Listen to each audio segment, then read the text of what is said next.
Mitlae Sud Radio, le sexe au conseil. Alors, quel type d'amoureux êtes-vous, Philippe Arlin? Voilà le Love Conseil du jour. Alors, j'ai essayé de classifier un peu les personnes. J'ai trouvé 4 types principaux d'amoureux. Alors, il y a les excentriques. Vous savez, c'est un petit peu l'hystérique. Hein. Alors, je rappelle qu'il n'y a pas que les femmes qui sont hystériques. Hein. Il y a des hommes très hystériques qui font des grands gestes. J'en ai connu un, d'ailleurs, particulièrement. Donc, c'est déjà quelque chose d'assez remarquable. Hein. Ils ont besoin de prouver leur amour par des gestes et des grandes déclarations sans cesse, etc. etc. Il y a les personnes fortement émotionnelles qui sont souvent d'ailleurs en recherche de fusion hein, et qui sont parfois même très dépendants amoureux. Hein, ces personnes-là.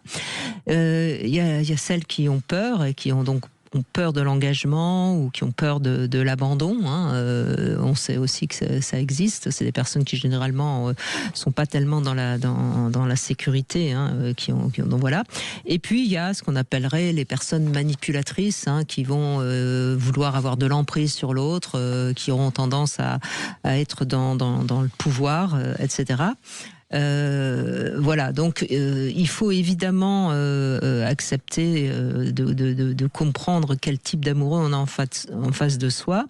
Et je pense que suivant les personnes qu'on a en face de soi, il faut essayer de comprendre. Par exemple, les émotionnels vont être débordants d'amour et d'empathie, mais pas tellement solides. On va pas tellement pouvoir compter que sur eux pour comme pilier du couple. Les personnes manipulatrices vont essayer évidemment de prendre le pouvoir. Les excentriques, ils vont avoir besoin d'exister et ils ont besoin de plaire en fait. Hein, donc il faut les admirer. Bref, il y en a qui seront plus en demande que d'autres. Les peureux, ils vont souvent être passifs, voire assez peu capables de s'engager, mais en revanche assez fiables si on sait les rassurer. Et puis on va conclure par les manipulateurs. En fait, il faut les fuir, hein, parce que là, de toute façon, il n'y a pas de sujet. Hein. Oui, et puis la mauvaise nouvelle, si on devait en rajouter une, c'est que ces types peuvent se combiner entre eux et créer d'autres. Oui. Parce qu'en fonction du type de situation, ceux qui sont insécurisés, qui ont peur, quel que soit leur type d'homme amoureux, peuvent se mettre à réagir. Donc voilà, c'est quelques pistes et après on les tricote ensemble et on essaye de comprendre à qui on a affaire.